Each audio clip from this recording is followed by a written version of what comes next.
Good morning, everybody. Welcome to today's Reading the Red, this Monday morning, this beautiful sunny day. Jesus still bringing revelation to the disciples with regards to the issues those who go out and proclaim the gospel with words and with signs and with wonders are going to face. And using the illustration of the value that God has towards us. In verse 31, Jesus says, "So do not fear, you are more valuable than many sparrows." Do not fear, you are more valuable than many sparrows. And it's already established that a sparrow really are to a penny. You kind of just buy them. They're just cheap and unimportant things. And he says, do not fear, you are worth more than many sparrows. What is Jesus saying?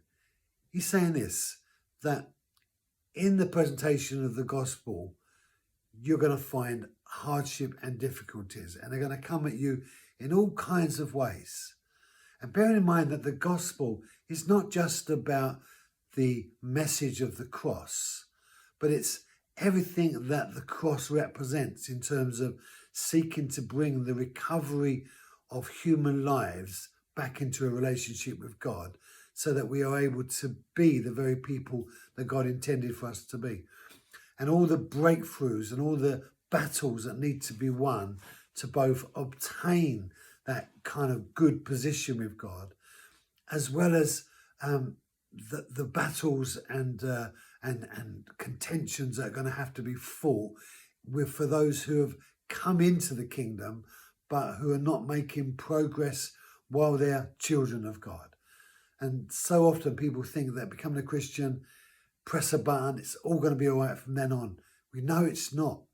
But on the other hand, we also are aware that there's a process to gain victory.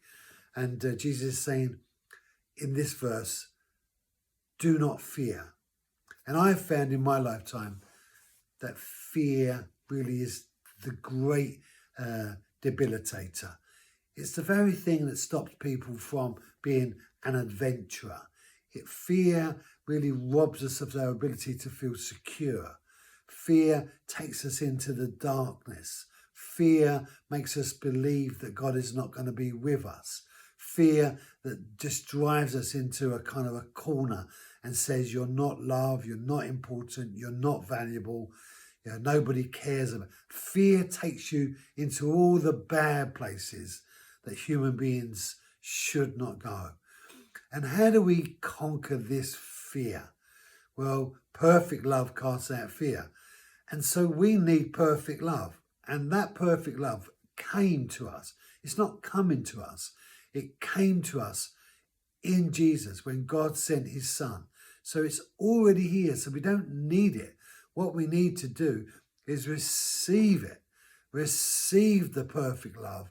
And if you receive the perfect love of God in your heart, fear will not be able to stay there, because you will see things differently to what you presently do when fear takes hold of you. And there are all kinds of fears. And I don't care what kind of fear it is. Ultimately, it's not what God wants in our lives.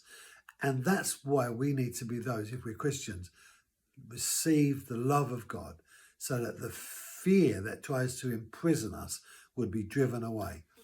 Welcome to Monday morning's new journey. Have a great day, and I'll see you tomorrow.